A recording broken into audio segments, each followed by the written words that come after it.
Driver inexperience has often been a key cause of truck accidents, and yet across Canada, only Ontario requires new drivers to take any training, 100 hours of it. It's specific and rigorous. In the wake of the Humboldt Broncos crash, with a novice driver at the wheel of the colliding truck, Alberta is now also adding mandatory training, something trucking associations say should be nationwide.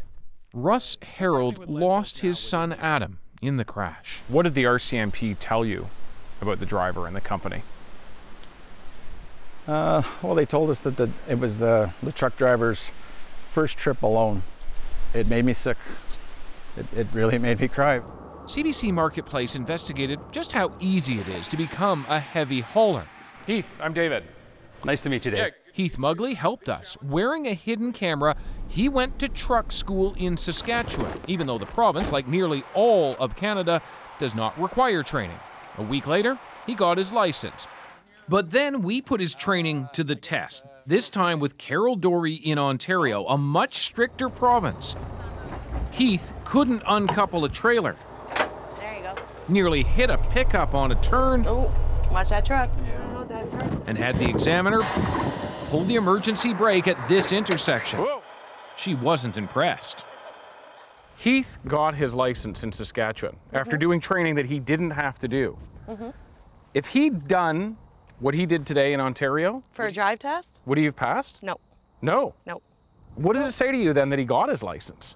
It blows my mind. It's just plainly not safe to be on the road to do something like that. Oh, I agree. Yeah. Many groups are now calling for federal action, setting mandatory training, minimum training hours, and much stronger standards. And the feds agree.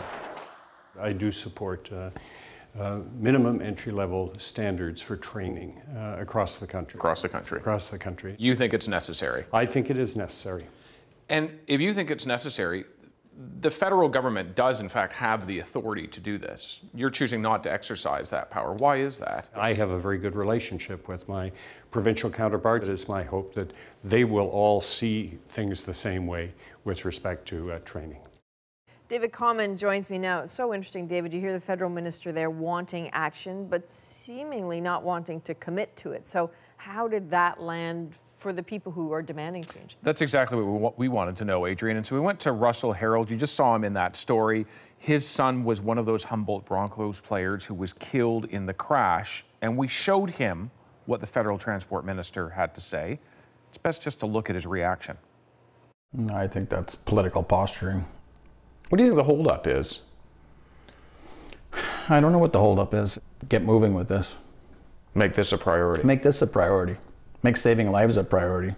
Lives are hanging in the balance, and we're talking about timelines. Why would we wait until somebody else dies on the highway?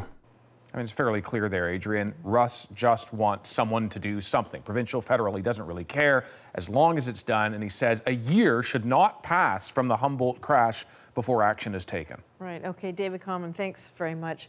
If you want to see the entire episode, please do. It will be airing tomorrow night at 8 p.m.